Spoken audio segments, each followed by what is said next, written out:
жаштар болбосун, картаңдар болбосун. Бирок акыр түбүнө келген учурда ал бир буюм да болбогон. Ооба.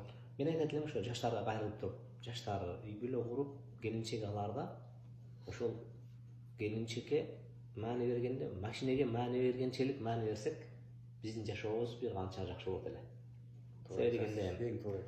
Себеби дегенде биз машиналардын алдында мындай сөздөрдү коебуз да, канча жырткы экен, Кыргызстанда канча жүрүктөр, эркек айдаган бекен, аял айдаган бекен, пробег аз бекен, эч жерден маякпай бекен деген жүздөгөн талаптарды коебуз дагы.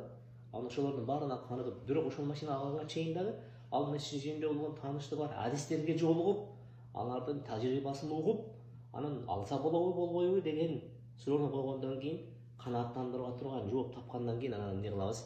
Мына ошол машинеге барып кол урабыз да. Урматтуу жаштар, баш кошо турган болсок, биздин өмүр бою биз менен чогуу болгон, балдарыбыздын энеси боло турган, менин кеңешчим боло турган, өмүр жолдошум боло турган адамга дагы тереңирээк маани берсек деп айтат элем.